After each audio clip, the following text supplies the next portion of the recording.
ఉన్నతమైన నామములో ప్రార్థన అడిగి వేడుకొనిచున్నాము తండ్రి, ఆమేన్. మంచిదండి. ప్రభునందు ప్రియమైన దేవుని వర్లరా, అపోస్తుల కార్యం, అపోస్తుల కార్యములు చదవండి. అక్కడ ఏముందో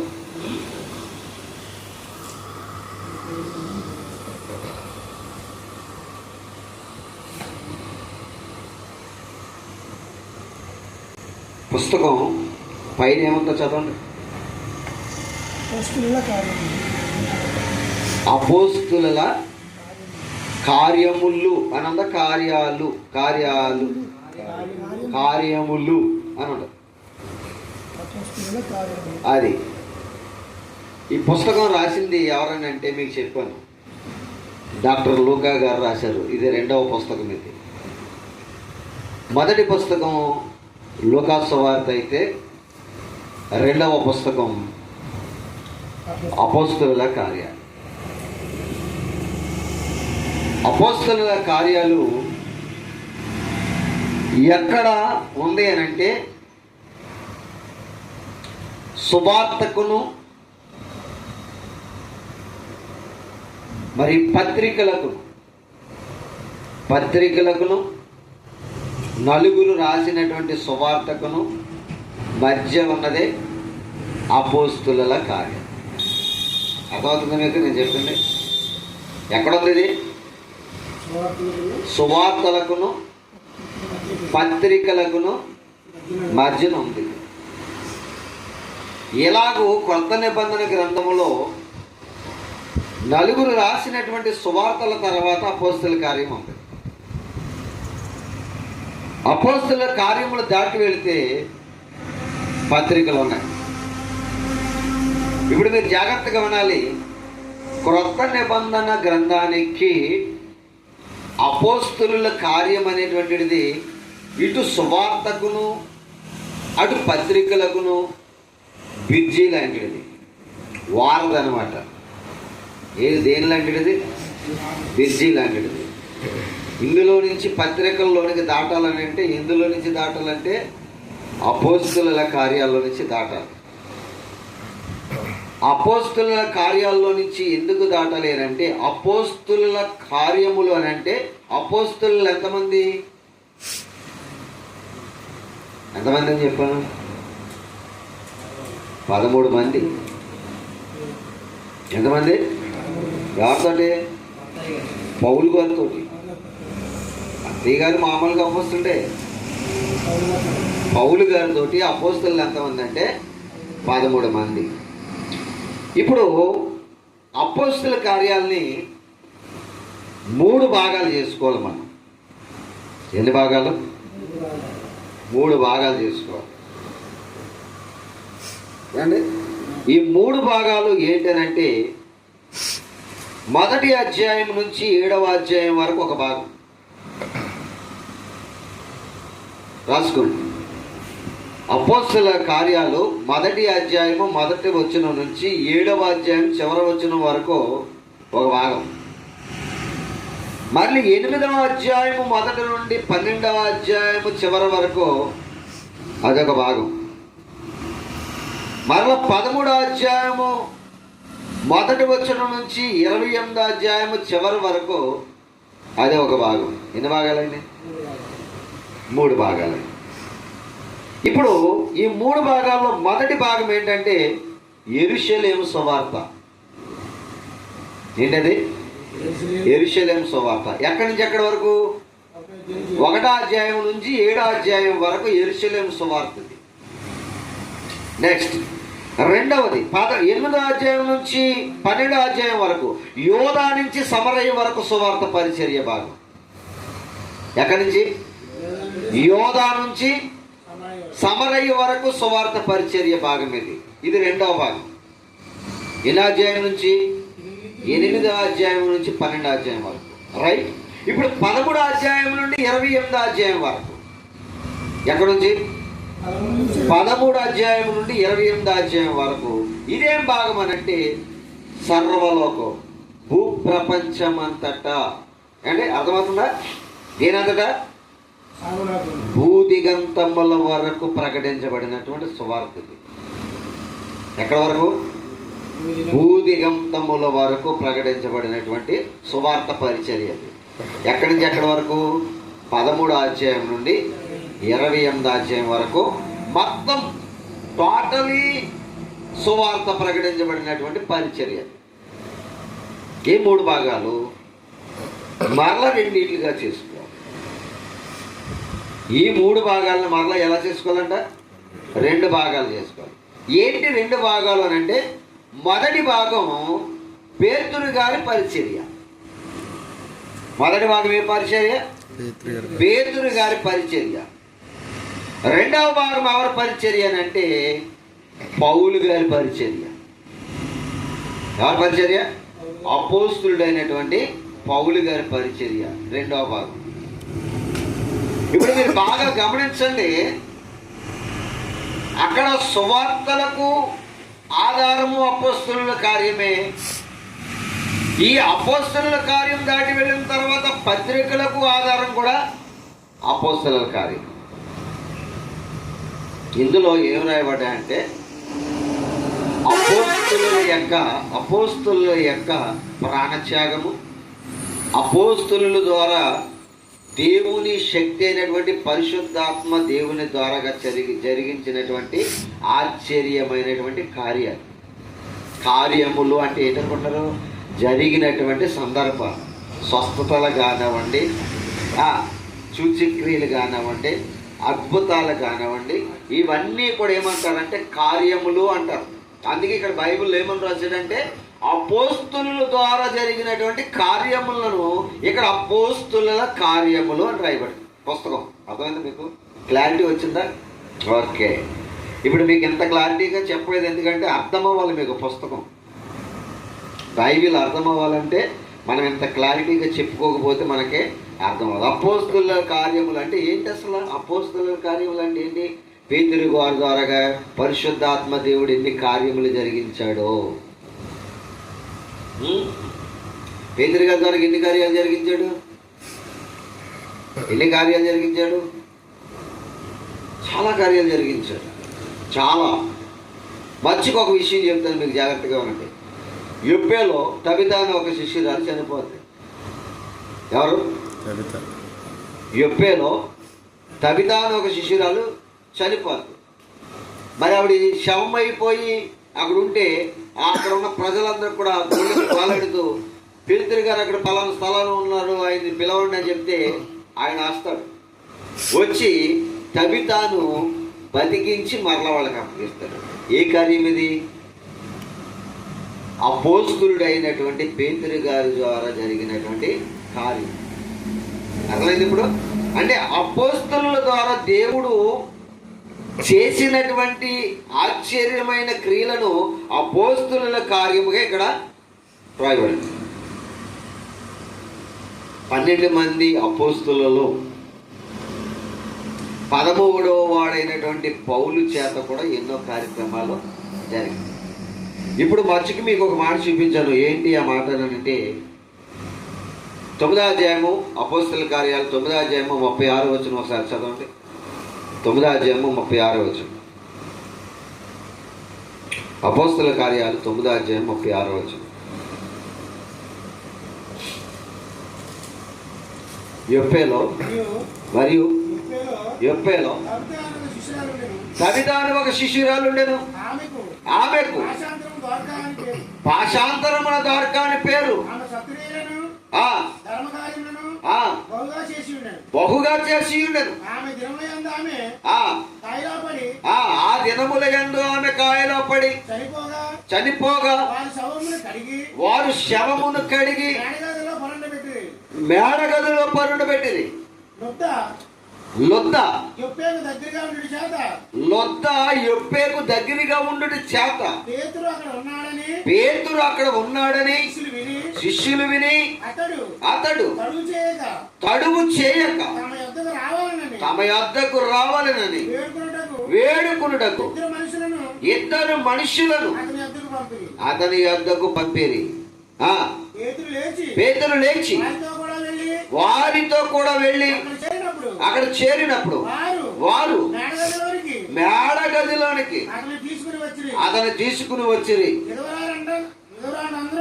ఈతవరాండ్రందరూ వచ్చి ఏడ్చుచు దోర్క తమతో కూడా ఉన్నప్పుడు పుట్టిన అంగీలను వస్త్రములను చూపుచు అతని ఎదుట నిలిచిరి. పేతురు అందరినీ వెలుపలికి పంపి మోకాళ్ళు ప్రార్థన చేసి శవము వైపు తిరిగి తబిత లమ్మనగా ఆమె కన్నులు తెరిచి పేతురును చూచి లేచి కూర్చుంది. చచ్చిపోయిన ఆవిడ ఏం చేసింది? ఇప్పుడు ఎవరి ద్వారా జరిగింది కార్యం? అపోస్తులుడి ద్వారా జరిగింది కార్యం. అందుకే అపోస్తుల కార్యాలని పేరు పెట్టారు. ఆయన అపోస్తులుడు. ఎవరో పేతురు గారు. ఆయన ద్వారా శవాలు లేపబడ్డాయి. అలాగే కాదు, శవాలు చచ్చిపోయిన వారు లేపబడటమే కాదు, ఇంకా ఏ కార్యం జరిగిందో మీకు చూపిస్తాను. అపోస్తుల కార్యాలు 3వ అధ్యాయం మొదటి నుంచి కొన్ని మాటలు మనం చదువుకున్నాం. అపోస్తుల కార్యాలు 3వ అధ్యాయం.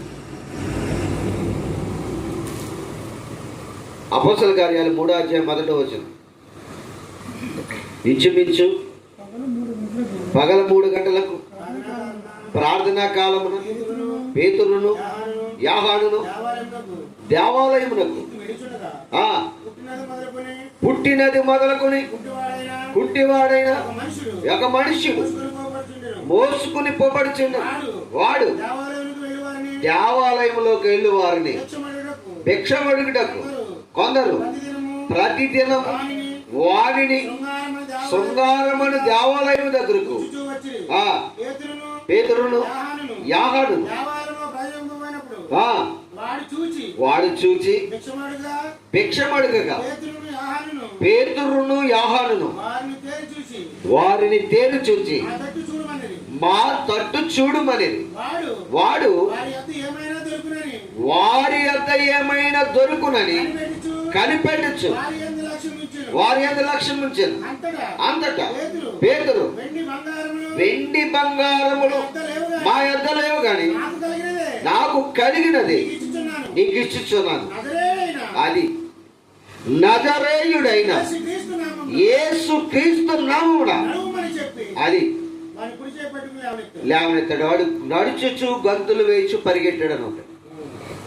నడుచుచు వాడు దిగ్గును లేచి నిలిచి నడిచాడు. నడుచుచు గంతులు వేసాడంట. ఎవడాడు? కుంటాడు.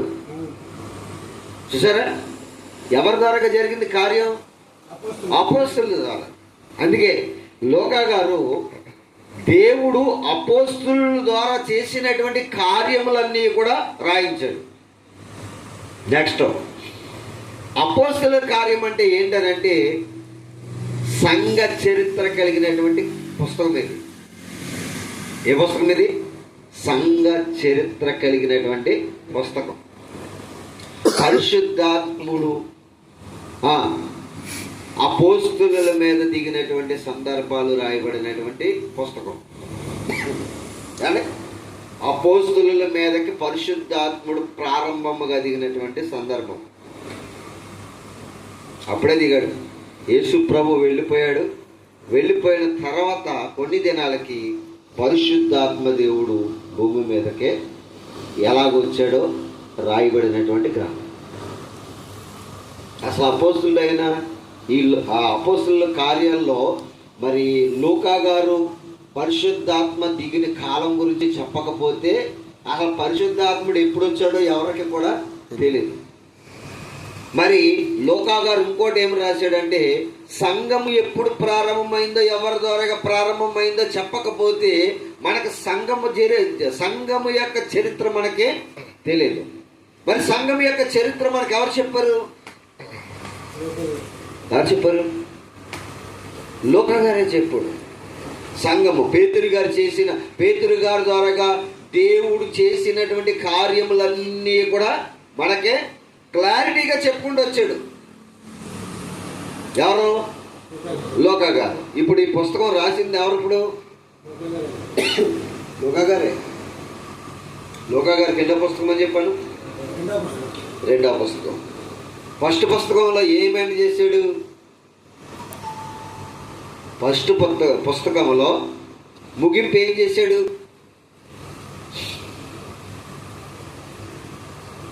తెలుసా? మనము ఏదైనా ఒక లెటర్ రాసేటప్పుడు, ఇప్పుడు ఈ లెటర్ రాసేటప్పుడు లెటర్ రాస్తాం, పేజీ అంతా కూడా పూర్తయిపోయింది కదా, ఎక్కడ వరకు రాసామో అక్కడికి ఏం చేస్తాం? ఆపేస్తాం. ఇప్పుడు రెండోసారి రాస్తాం. ఇప్పుడు మిగిలిన మ్యాటర్ రాయాలంటే ఎక్కడి నుంచి రాద్దాం? ఎక్కడ రాస్తాం చెప్పాలి? రెండో పుస్తకం ఏదైతే ఎక్కడ ఆపేసామో అక్కడి నుంచి మరలా రాస్తాం. అంటే మొదటి నుంచి రాయి. మనం మొదటి నుంచి రాసింది పూర్తి అవ్వలేదు, ఓ పేపర్ అయిపోయింది. ఇప్పుడు పూర్తి అయిపోయినటువంటి పేపర్ చాలలేదు మనకి, ఓ పుస్తకం పూర్తి అయిపోయింది పోనీ అనుకుందాం. ఇప్పుడు రెండో పుస్తకం రాయాలి. ఎక్కడి నుంచి ప్రారంభించాలి? ఎక్కడైతే ఆపమో అక్కడి నుంచి ప్రారంభించాలి. ఇప్పుడు లోకా గారు రెండో పుస్తకాన్ని ప్రారంభించడానికి మొదటి పుస్తకంలో ఏం ముగించాడో చూద్దాం. మనం ఇప్పుడు మీకు చూపిస్తానంట లోకా గారు రాసినటువంటి సువార్త. చూద్దామా? బాగుంటుంది, చదవండి. లూకా గారు రాసినటువంటి సువార్త చివరి 24వ అధ్యాయమా? 24వ అధ్యాయము చూద్దాం. 24వ అధ్యాయము 52-53 వచనాలు చదువుకుంటాం. వారు ఆయనకు నమస్కారం చేసి మహా ఆనందముతో యెరూషలేమునకు తిరిగి వెళ్ళి. 50వ వచనం చదవండి. 50వ వచనం. ఆయన బేతనీయ వరకు వారిని తీసుకుని పోయి చేతులెత్తి వారిని ఆశీర్వదించను. వారిని ఆశీర్వదించి చూడగా ఆయన వారిలో నుండి ప్రత్యేకింపబడి పరలోకమునకు ఏమైపోయాడంట? ఆరోహణుడయ్యను అని ముగించాడు. అక్కడ ఏమని ముగించాడు? పరలోకమునకు ఆరోహణుడయ్యాడు. బేతనీయ వరకు వచ్చాడు, పరలోకము నుంచి ఆరోహణమయ్యాడు అని ముగించాడు అక్కడ. ఇప్పుడు అపోస్తలుల కార్యాలకు వచ్చేది ఏమని ప్రారంభించాడో చూడండి. అపోస్తలుల కార్యాలు 1వ అధ్యాయము చదువుతామా?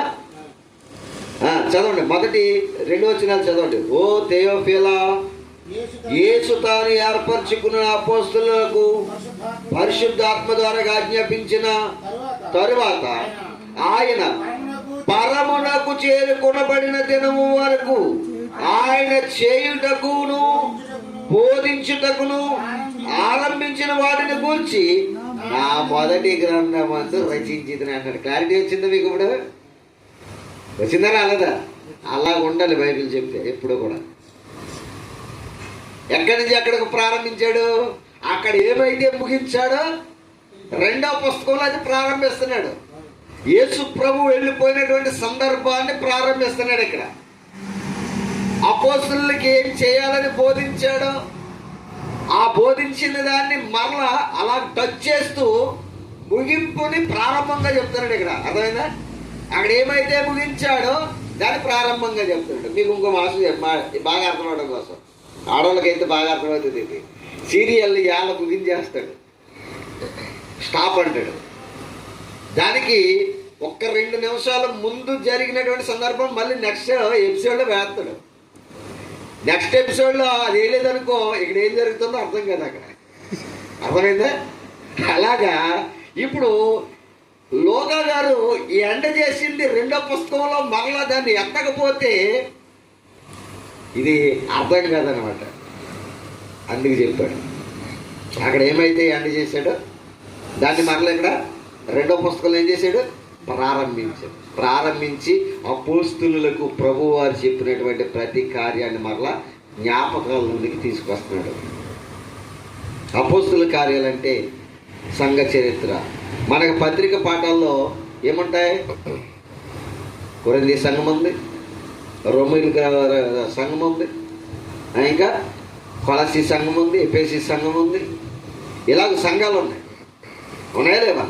మరి సంఘాలన్నీ కూడా ఎలాగూ కట్టబడ్డాయో, ఏది చేయబడిందో అన్నది మీకు క్లారిటీ రావాలంటే అపోస్తల కార్యాల గ్రంథాన్ని జాగ్రత్తగా చదువుకోవాలి. మీకు అపోస్తల కార్య గ్రంథం అర్థం అవ్వకపోతే పత్రికలు ఏమీ కూడా అర్థం కావు. మీకు అర్థమవుతుందా? పత్రికలు అర్థం అవ్వాలంటే దేని దాటుకుంటూ వెళ్ళాలి? అపోస్తల కార్యాలను మీరు చదువుకుంటూ వెళ్ళాలి. చదువుకుని ఎఫెసీ సంఘము అని ఉంది. ఎఫెసీ సంఘము ఎక్కడ నుంచి ప్రారంభించాడు పౌలు గారు అనేటువంటి దాన్ని మనం అపోస్తల కార్యాల్లో దొరుకుతుంది.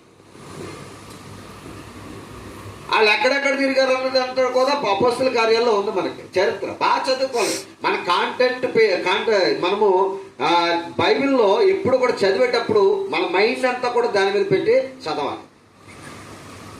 అలా చదవకపోతే అర్థం కాదు, కన్ఫ్యూజన్ వచ్చేస్తుంది అన్నమాట. బైబిల్ ఏదో అక్కడో రెఫరెన్స్, ఎక్కడో రెఫరెన్స్, అక్కడో రెఫరెన్స్ తీసేసుకుని వాక్యం చెప్పేయడం కాదు. అలాగా చదువుకుని కొరడు కూడా చెప్పేస్తాడు. వాక్యానికి ఎప్పుడు కూడా ఏముండాలంటే బేస్ ఉండాలి. బేస్ మీద వాక్యం చెప్తే మనము సత్యానికి సపోర్టుగా ఉంటాం. అందుకే వీళ్ళందరూ కూడా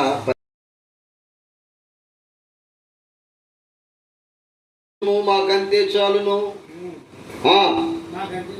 మాకు అంతే చాలును అని ఆయనతో చెప్పగా, యేసు పిలుపు, నేనెంతకాలము మీ వద్ద నుండి నీవు నన్ను ఎరుగుకున్నావా అంటే పిలుపు ఎవరు? ఇప్పుడు అపొస్తలుడు. నేర్చుకోండి బాబు ఇవన్నీ. మనకి పాయింట్ టు పాయింట్ రావాలి. బైబిల్ ఎలా ఉండాలంటే మనం ఏదైనా అది క్లారిటీగా ఉండాలి. పిలుపు ఎవరనంటే టక్కని చెప్పాలి. ఇక్కడ అపోస్తల కార్యాల్లో పిలుపు ఉన్నాడు. ఈ పిలుపు ఎవరని అడిగితే ఏం చెప్పాలి మనం? ఎలా చెప్పగలము అంటే ఆన్సర్కి వచ్చేటప్పుడు టక్కనే ఎవరని చెప్తేటప్పుడు పిలుపు అంటే అపోస్తలుడు. ఈయన రాజ్యమును గురించి సువార్త ప్రకటించడానికి ప్రయాసపడిన వాడంట. ఎవరో పిలుపు ప్రయాసపడ్డాడు. ప్రయాసపడుతున్నప్పుడు ఒకసారి ఏం జరిగిందో మీకు చూపిస్తాను. ఈ ద్వారా ఏ కార్యం జరిగిందో చూపిస్తాను. చూద్దామా ఆ మాట కూడా? అపోస్తల కార్యాలు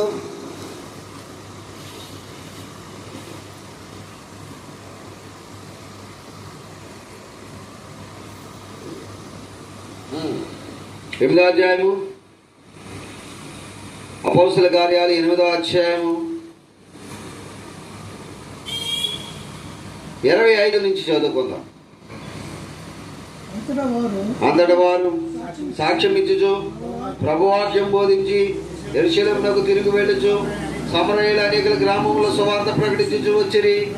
ప్రభు దూత నీవు లేచి దక్షిణముగా వెళ్ళి యెరూషలేము నుండి గాజాకు పోవు అరణ్య మార్గమున కలుసుకునమని పిలుపుతో చెప్పగా అతను లేచి వెళ్ళను. అప్పుడు అంతే ఐగుప్తీయులు రాణి అయిన కన్నాకే క్రింద మంత్రి అయి ఆమె యొక్క ధనాగారం అంతటి మీదనున్న ఐగుప్తీయుడైన నపుంసకుడు ఆరాధించుటకు యెరూషలేమునకు వచ్చుచుండెను. అతడు తిరిగి వెళ్ళుచుండగా తన రథ మీద కూర్చుని ప్రవక్త అయిన యెషయా గ్రంథము చదువుచుండెను. అప్పుడు ఆత్మ పిలుపుతో నీవు ఆ రథము దగ్గరకు పోయి దాన్ని కలుసుకున్నామని చెప్పాను. పిలుపు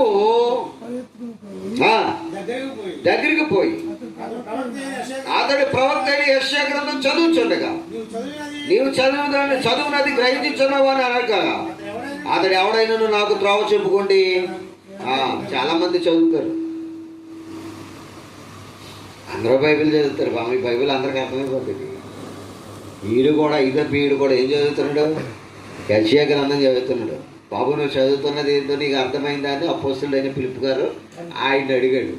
వాళ్ళు ఎవడైనా నాకు త్రోవ చదువుకుంటే నాకేం అర్థం అవుతుంది, దీని గురించి నాకేం తెలుసు బాబు, ఏదైనా చెప్పగలుగుంటే చెప్పేయి అంటున్నాడు. ఒరే బాబు నువ్వు చదువుతున్న గ్రంథం గురించి ఏంటో తెలుసా? ఎవరి గురించో తెలుసా? గ్రంథం అయితే యెషయా గ్రంథం అయి ఉండొచ్చు. ఈ యొక్క యెషయా గ్రంథం ధర్మశాస్త్రానికి సంబంధించవచ్చు ఉండొచ్చు. కానీ ఈ ధర్మశాస్త్రంలో యెషయా గారు రాసినటువంటి సందర్భం ఎవరిదో తెలుసా? ఇంతకు మునిపే పరలోకము నుండి 33.5 సంవత్సరాల క్రితం భూమి మీదకి వచ్చి ఆ భూమి మీద శరీరధారిగా బ్రతికి మమ్మల్ని అందరినీ అపోస్తలులుగా ఏర్పరచుకుని మనుషులందరి రక్షణ కొరకు పాప పరిహారార్థం నిమిత్తము మరణించి సమాధి చేయబడి తిరిగి లేచి వెళ్ళిపోయినటువంటి క్రీస్తు గురించి ఈ చరిత్ర అని చెప్తున్నాడు. ఎవరికే? నపంసకుడికి చెప్తున్నాడు వాక్యం. మరి నపంసకుడు ఈయన నామమున బాప్తిసం పొందితే నీకు రక్షణ కలిగితే పరలోకానికి వారసుడు అవుతావని వివరించాడు. అయితే నీళ్ళు ఇవ్వకో, నాకు బాప్తిసమే అన్నాడు. బాప్తిసం ఇవ్వడానికి నాకు ఆటంకమేం లేదు. నీవు యేసుక్రీస్తుని ప్రభు అని నువ్వు ఒప్పుకుని విశ్వసిస్తున్నావా నీ హృదయమందు అని అడుగుతాడు. కింద సందర్భాలు అన్నీ అయ్యా, నేను ఒప్పుకుంటున్నాను, నేను విశ్వసిస్తున్నాను, ఆ రక్షణ పొందడానికి నేను మరి నమ్ముచున్నాను అన్నాడు. వెంటనే నీళ్ళలోకి తీసుకెళ్ళి బాప్తిసం ఇచ్చేస్తాడు. ఇంకా మరలా పిలుపు ఎప్పటికీ కూడా కనిపిస్తాడా? అపోస్తల కార్యాలు ఈ సందర్భం తప్ప మళ్ళీ పిలుపు గారు అనేటువంటి సందర్భం ఎక్కడా కూడా మనకే కనిపించదు. అలా చదువుకోండి, బైబిల్ బాగా నేర్చుకుని అంటాను. అందుకే అపోస్తల కార్యం ఎప్పుడుతో అయిపోయిందని చెప్తున్నా. ఇంకా మీకు ఎపిసోడ్స్ ఉంటాయి, దీనికి ఎపిసోడ్స్ అప్పుడప్పుడు చెప్తాను అండి. కొంచెం అవగాహన కలిగించడానికి మాత్రమే ఈ సందర్భాలు చెప్తున్నాను. దీనికి ఇంకా ఎపిసోడ్స్ ఉన్నాయి. ఈ ఎపిసోడ్స్ ఒక్కొక్కటి చెప్పుకుందాం. ఎలాగంటే మొదటి అధ్యాయంలో ఏం చరిత్ర ఉంది, రెండో అధ్యాయంలో ఏం చరిత్ర ఉంది, మూడో అధ్యాయంలో ఏం చరిత్ర ఉంది, నాలుగో అధ్యాయంలో ఏం చరిత్ర ఉంది, ఐదో అధ్యాయంలో ఏం చరిత్ర ఉంది, ఆరో అధ్యాయంలో ఏం చరిత్ర ఉంది. ఇలాగ 28 అధ్యాయాలలో ఉన్నటువంటి చరిత్ర అంతా కూడా మనం బయటికి లాక్కొద్దాం, అర్థమైపోతుంది. ఎందుకు ఈ 28 అధ్యాయాల్లో ఉన్న చరిత్ర బయటికి లాగాలంటే ఇక్కడ నలుగురు రాసినటువంటి సువార్త యొక్క సందర్భం కానివ్వండి, ఈ తర్వాత అపోస్తల కార్యాల తర్వాత రోమాపత్రిక మొదలుకొని ప్రకటన గ్రంథం వరకు జరిగినటువంటి సందర్భాలు కానివ్వండి, మీకు అర్థం అవ్వాలంటే అపోస్తల కార్యాలే బేసు. మీకు బేసు అంటే ఏదనుకుంటున్నారు? అపోస్తల కార్యాలే.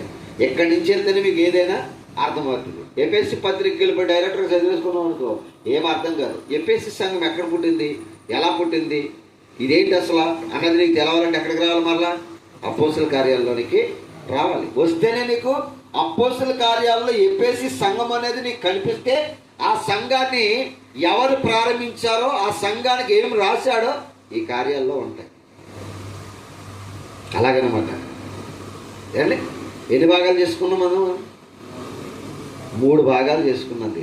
3 భాగాల్లో మొదటి భాగం ఏంటి? యెరూషలేము సువార్త. మొదటి భాగంలో ఏం చేశారు? యెరూషలేము సువార్త చేశారు. రెండవ భాగం యోధా నుండి సమరయ వరకు చేసినటువంటి సువార్త. మూడవ భాగం భూదిగంతముల సువార్త. అది మూడవ భాగం. మరలా ఈ 3 భాగాలను 2 భాగాలు చేసుకుంటే, ఒకటి పేతురు గారి పరిచర్య, రెండవది పౌలు గారి పరిచర్య. ఇప్పుడు ఇక్కడ మీరు జాగ్రత్తగా చూసినట్లయితే 13వ అధ్యాయంతో ఎండ్ అయిపోతాడు. ఎవరు? పేతురు గారు. 13వ అధ్యాయంతో పేతురు గారు ఎండ్ అయిపోతాడు. ఈ 13వ అధ్యాయం నుంచి మళ్ళీ ఎవరు స్టార్ట్ అవుతారండి? 28వ అధ్యాయం దాకా. అదనమాట. ఎందుకు ఈ ఇద్దరినే రాశాడనంటే పేతురు గారితోనూ పరిచయం ఉంది. ఎవరికి? లోకా గారికి బాబు రాసిన గ్రంథకర్తకి ఎవరితో పరిచయం ఉంది? ఎక్కువ ఎవరితో పరిచయం? పౌలు గారితో పరిచయం. పేతురు గారితో కాదు. పౌలు గారు సరెండర్లోనే ఇతడు మారు మనసు పొంది పరిచర్యలో బాగా నిలబడ్డాడు. ఎవరు? లోకా గారు. అందుకే లోకా గారిని పౌలు గారు కూడా అక్కడక్కడ సంఘాల్లో పరిచయం చేశాడు. ఏమన్నాడు తెలుసా? లోకా గారు వస్తాడు, లోకా గారిని మీరు జాగ్రత్తగా చూడండి అని చెప్తూ ఉంటాడు. ఎవరు? పౌలు గారు సంఘాలకు చెప్తూ ఉంటాడు. ఎక్కువగా మరి మేము అని దేంతో ఎవరి గురించి చెప్తాడంటే పౌలు, శీల, ఇంకా ఎవరనంటే తిమోతి, వీళ్ళతో పరిచయంగా తిరిగాడు లోకా గారు. ఇంకా మార్కు గారు, బర్నబా గారితో ఎవరు తిరిగారు? లోకా గారు తిరిగాడు. పేతురు గారితో తక్కువ. ఎందుకు పేతురు గారి గురించి చెప్తాడు ఈ 2వ పుస్తకంలో అని అంటే, ప్రారంభ సంఘాన్ని ప్రారంభించిన వాడు పేతురు గారు. అపోస్తలులందరికీ పరిశుద్ధాత్మ పరలోకము నుండి దిగడానికి కారకుడు పేతురు గారు కనుక అందుకే రాశాడు. పేతురు గారి పరిచర్యను 13వ అధ్యాయం దాకా చెప్పి మరలా 13వ అధ్యాయం కానించి మరలా పౌలు గారి పరిచర్య యొక్క విషయాలు చిహ్నాలు చెప్తూ ఉంటాడు.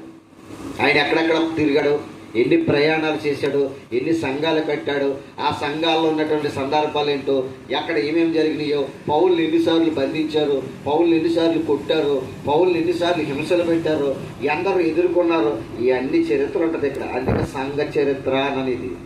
ఏ చరిత్ర? సంఘ చరిత్ర. మనం చెప్పుకుంటూ వెళ్ళిపోతే చాలా ఉంటుందండి చరిత్ర. నేర్చుకోవడానికే మనము అవకాశం కుదిరినప్పుడు అలా పోగొట్టుకోవాలి. దాన్ని ఏం చేసుకోవాలి? నేర్చుకోవాలి. నేర్చుకోవడం తప్పేం కాదు. ఇప్పుడు ఏమంటున్నాడు ఈయన? ఎవడైనను నాకు త్రోవ చూపకుంటే,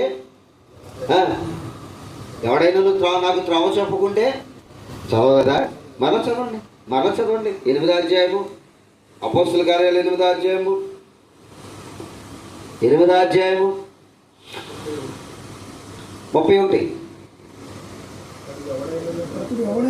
అతడు ఎవడైనా నాకు త్రోవ చెప్పుకుంటే ఎలాగో గ్రహింపగలనని చెప్పి రథమెక్కి తనతో కూర్చుండమని పిలుపుని వేడుకొనెను.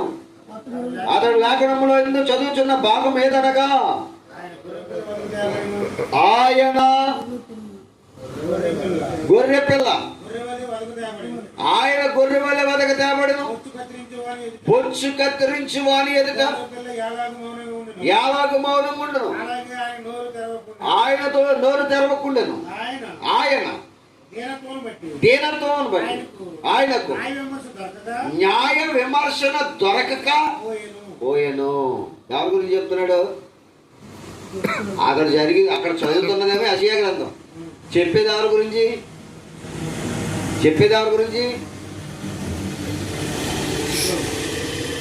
అర్థం అవ్వలేదు మీకు? గొర్రెపిల్ల గురించేనా? ఈ గొర్రెపిల్ల ఎవరనుకుంటున్నారా? లోక పాపమును మోసుకుని పోవు దేవుని గొర్రెపిల్ల అంటాడు ఆహాను గారు. ఏ గొర్రెపిల్ల? లోక పాపమును మోసుకుని పోవు దేవుని గొర్రెపిల్ల. ప్రకటన గ్రంథం దగ్గరికి వెళ్ళేటప్పటికి మరలా ఈ ఆహాను గారే ఏమంటాడు తెలుసా? గొర్రెపిల్ల వివాహోత్సవం వచ్చింది, గొర్రెపిల్ల జీవ గ్రంథం ముందు ఎవడి పేరు రాయబడలేదో వాడు పరలోకానికి అర్హుడు కాదు. ఇవన్నీ రాస్తాడు. గొర్రెపిల్ల అన్నాడు ఎవరిని? యేసుక్రీస్తుని. చూడండి, మీకు అర్థం అవడం కోసం మా మాట చూపిస్తాను. యోహాను సువార్త 1వ అధ్యాయము, మీకు ఇవన్నీ క్లారిటీ ఇవ్వాల్సి వస్తుంది. యోహాను సువార్త 1వ అధ్యాయము చూసారా? 29 వచ్చిన చదవండి. 29.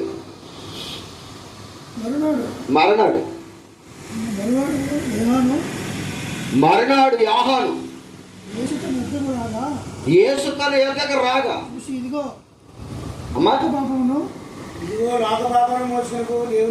యేసు తన ఎద్దకు రాగా చూచి, ఇదిగో లోక పాపమును మోసుకుని పోవు. ఎవరి గురించి చెప్తున్నాడా? ఇప్పుడు గొర్రె పిల్ల వదక తేబడిన గొర్రె పిల్ల వల్ల ఆయన మౌనమై ఉండేననేటువంటి సందర్భం యెషయా గారు ఎవరి గురించి రాశాడు? యేసు ప్రభు గురించి రాశాడు. ఆ సందర్భంలో వాడు చదువుతుంటే పిలుపు వెళ్ళి వాడికి బోధ చేసి మార్గం చెప్పి, ఒరే బాబు, నువ్వు రక్షణ పొందాలంటే ఈ యేసు ద్వారాగానే రక్షణ పొందగలవు. ఈయన బలి అయిపోయాడు నీ కోసమని, ఆయన గొర్రెలాగా వధింపబడ్డాడు నీ కోసమని వివరించి ఆయన్ని మార్చి బాప్తిసం ఇచ్చి రక్షణలోనికి నడిపించి పంపించాడు. ఎవడో త్రోవ చెప్పుకుంటే నీకు బైబిల్ ఎలాగ అర్థమైపోద్దంటే, నాకు అంతా వచ్చేసరికి ఎలాగా? చాలామంది ఏమనుకుంటారంటే, నాకు అంతా తెలిసిపోయిందంటే ఏమి నేర్చుకోక్కర్లేదు అనుకుంటాడు. అన్నీ తెలిసి అన్నవాడికి ఏమీ తెలదు. ఏమీ తెలదు. నేర్చుకుంటానన్నవాడికి అన్నీ తెలుస్తాయి. అందుకే మనకి లోక సామెత ఉంది ఏంటంటే, అన్నీ ఉన్నమ్మంటే అరిగి మరుగు ఉంటుందంట, ఏమీ లేనమ్మా ఎగిరెగిరి పడుతూ ఉంటుందంట. ఏమీ లేనమ్మ ఏం చేస్తుంది? ఎగిరెగిరి పడుతూ ఉంటుంది. అన్నీ ఉన్నమ్మా అణిగి మని ఉంటుందంట. మరి మనం ఎలాగుండాలి? ఇప్పుడు యేసుక్రీస్తు వారు అన్ని ఉన్నవాడు ఎలాగున్నాడు? అణిగి మనిగి ఉన్నాడు. గారడి విచ్చిగాడు ఏమీ లేదు, ఎగిరెగిరి పడ్డాడు, కింద పడ్డాడు. కడగలేదు. తెలుసు మీకు? ఆ చరిత్రలో మీరు చదివితే 8వ అధ్యాయంలో ఆడు ఎగిరెగిరి పట్టినటువంటి సందర్భాలన్నీ కూడా కింద పడ్డాడు. సంఘానికి కలిగిన హింసలు ఎప్పుడు అపోస్తల కార్యాలు ఏముంటాయి అనుకున్నారు? కట్టబడిన సంఘం ఎన్ని హింసలు పడ్డదో రాయబడి ఉంటుంది. చరిత్ర మీకు తర్వాత చెప్తున్నాను నేను, అందుకే మన సమయం చాలుతుంది. కట్టబడిన సంఘము విస్తరిస్తూ విస్తరిస్తూ కడకి సంఘములో చేర్చబడిన వారి ద్వారా సంఘానికి ఏం కలిగింది? హింసలు కలిగిపోయింది. చల్లా చెదిరైపోరు.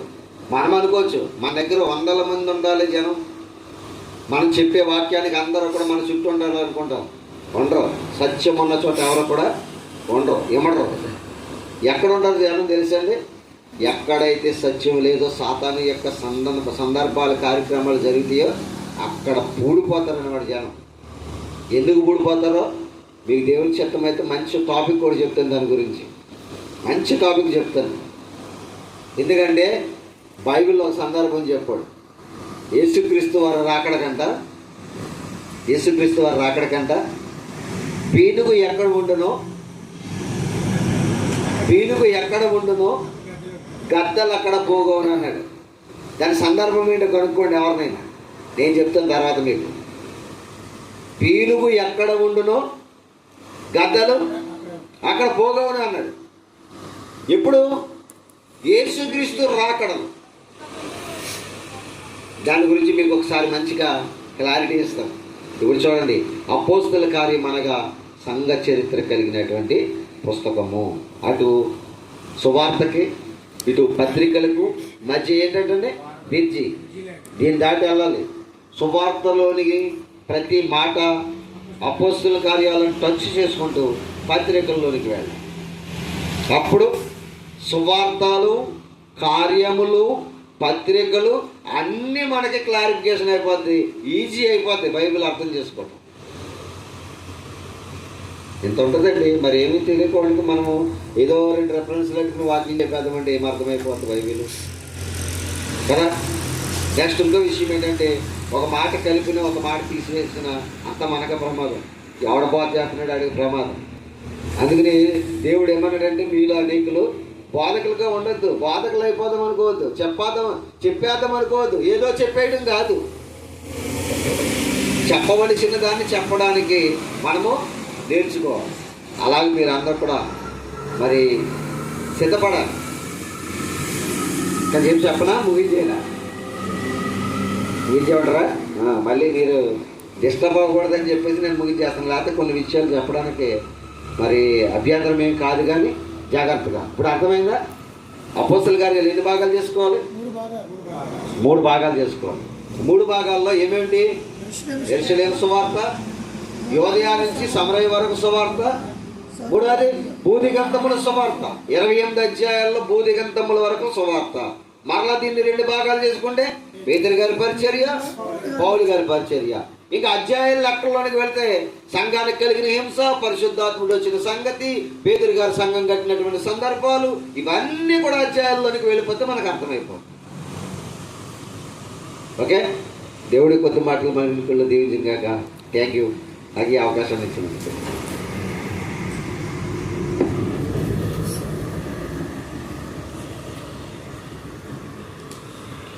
దేవుని స్తోత్రం.